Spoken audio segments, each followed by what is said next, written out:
Welcome back to Minecraft. Today's video is going to be a little bit all over the place, but the overall theme of today is offense and defense. We're going to talk about how we can attack and defend ourselves from the various monsters in Minecraft.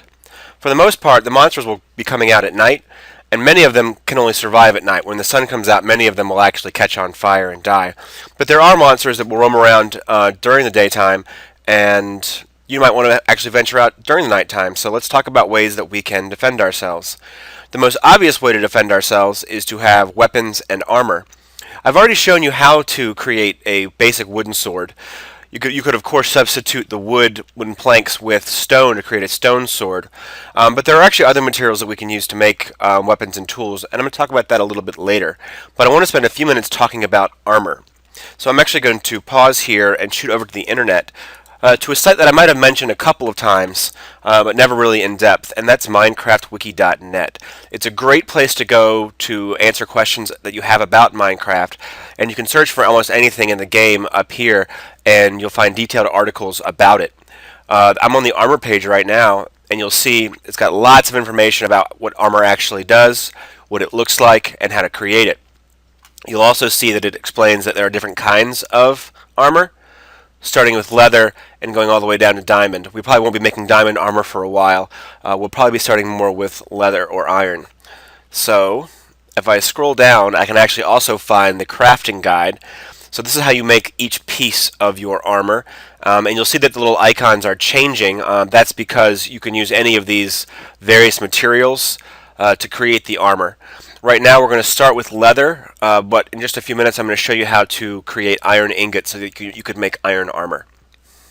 The most basic form of armor is leather armor, but you might be asking yourself where you get leather from. Well, I'm here to tell you, you get leather from cows.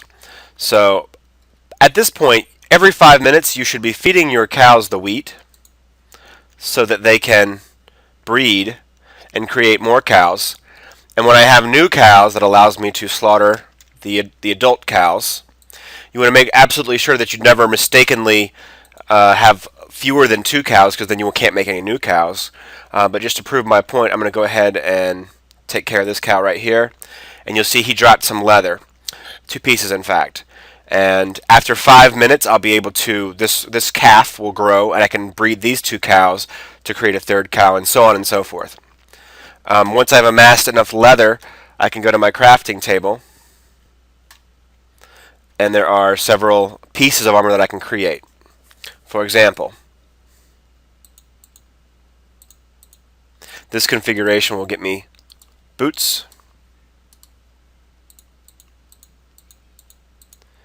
This configuration will get me pants. And there are a few more. I need to grab some more leather.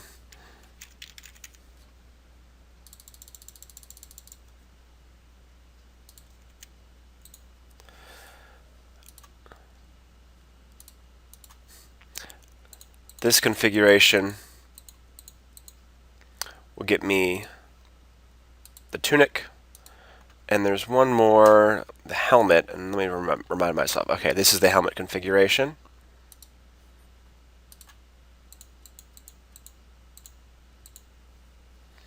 And now I have a full set of armor. Oops. If I press the I button for inventory, I can place these on my body. And now I have protection. It won't completely protect me, but it will make it so that I take less damage when I'm attacked by monsters. So I'm going to come back in just a second, and I'm going to actually go into the normal Minecraft world so I can show you how to get some materials to make better weapons and armor. It might have occurred to you at some point that the name of the game is Minecraft, but we haven't done much mining yet. Well, I've finally done it, and I've mined down below the surface, and I've gone pretty far. You can see the sky up there. As I've gone down, I've placed some torches. If I were playing for real, I would have been more careful about leaving a way to get back up. I would have had created sort of a rough kind of step or stairway to get back down. But for the sake of showing you what's going on, I just sort of burrowed straight down to the ground. And what I've come across is a little vein of iron ore. And with my pickaxe, of course, I can break the iron ore and pick it up. And this will allow me to make iron ingots, which is really the other main reason that we have a furnace. So I'm going to go ahead and pick up these blocks. And once I've got them all, I'm going to head back up to the surface, and I will pause until then. And as we go further down into the ground, we're going to find little pockets of these kinds of ores. Right there is a little ore of, I think, coal, which is very, very similar to charcoal. It actually serves the same exact function. But as you go further down, you'll find little pockets of iron and gold, and if you're lucky, diamond, which make good tools and have lots of other uses. So I'm going to pause the game, and I'll be right back. Now we're back on the surface, and I'm going to enter my furnace menu. I'm going to use some charcoal as fuel. I'm going to place the iron ore blocks in the top input spot, and you'll see that once the furnace does its work, what we get are these iron ingots. And iron ingots are sort of like refined iron. They've been processed, and now you can make things out of them, and they're a great thing to have. There are a lot of things that you can use for iron, and I'm going to zip over to the minecraftwiki.net wiki page for iron, and I want to show you all the things that you can use iron for. You can make an iron door. I gave you some buckets because I know you wouldn't have iron right away, but you can make buckets. You can make a whole set of armor out of iron ingots, which will be much better than the leather armor you've made.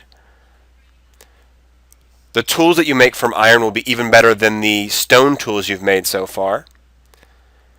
Compasses, hopper, I'm not even sure what that does, but sounds interesting. There really are a lot of things going on with iron, so whenever you come across iron ore, you should be sure to grab it.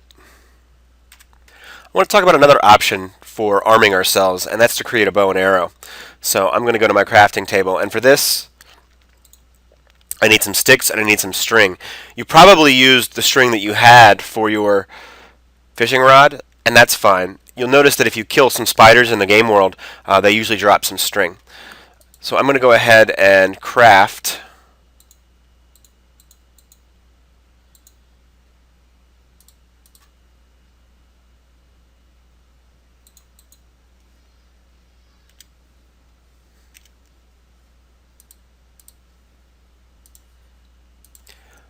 and this is the configuration for a bow and arrow.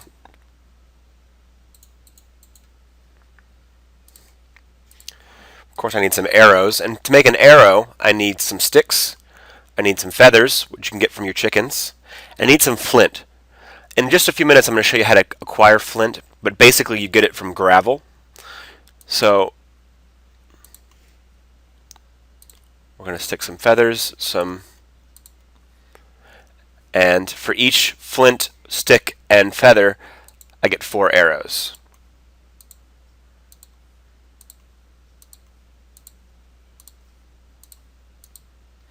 Okay, I'll pull these back into my inventory. And now I have a bow and arrow. In order to use the bow and arrow, I actually have to have the arrows on my belt as well, someplace. And when I have that, I can basically I hold down the right mouse button, and it charges the arrow up. And once it's fully charged, I can let it go. And it's a good way of attacking monsters without getting too close to them. And you'll see that the arrows stick into the ground, and I can actually pick them up sometimes if they don't land on target, so I can get them back. So here we are, and I've used my pickaxe, and I've basically just dug into the side of this hill, and before too long I came across the gravel. Now you notice the gravel is a little bit different than the stone around it. I'm using my pickaxe, of course, because otherwise I wouldn't be able to pick up anything that breaks. So if I use my pickaxe, I can pick up the stone. As I destroy the gravel, you'll notice that the piece above it falls, because gravel is a gravity block just like sand is.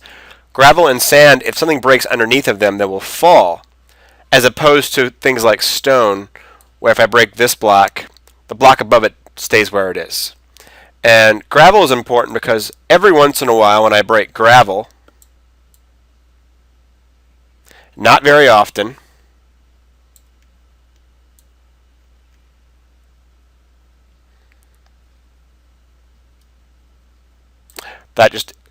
There it is. The flint will pop out. It does not happen very often, but flint is very important for arrows. And there's a lot of gravel. There's another one. There's a lot of gravel around the world, and there's another one. That was actually pretty good luck. So just like that, I have 3 pieces of flint, which means I can make 3 arrows. I want to spend just a minute or two talking about a particular kind of monster, and that's the creeper. Those are these guys that I have inside the fence here. And the creepers kind of stink. They're very dangerous. They can come out during the daytime, and what makes them so dangerous is if you get too close to them, or they get too close to you usually, and you attack them, what they do is they explode. But they just don't explode. They explode and take everything with them, including things that you've built. So they can get really annoying. So I want to talk about some things, and you'll see that they can actually climb and dig, or not dig, they can climb and jump and do all kinds of things. If I weren't on creative mode as a teacher right now, just being this close to the creeper, he would automatically explode. This is a very good use of your bow and arrow. Fully charged. I can attack him without him getting too close to me. It takes 3 fully charged arrows, and that way I don't have to worry about him destroying what's going on around my house. I want to point out a couple of other things. I had to turn on some the monsters, so I got my little green goo guys wandering around. Another cool thing about creepers, and let me pause real quick.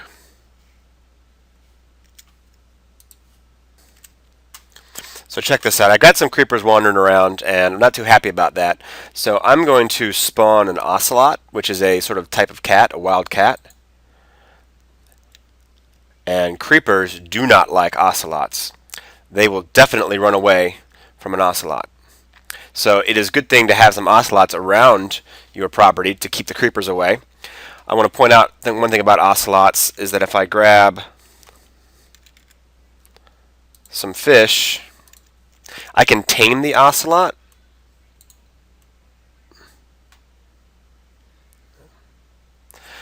It's a little difficult because the ocelots are sort of scared of you, so it can be hard to... Let's see, what I did is I fed him the fish.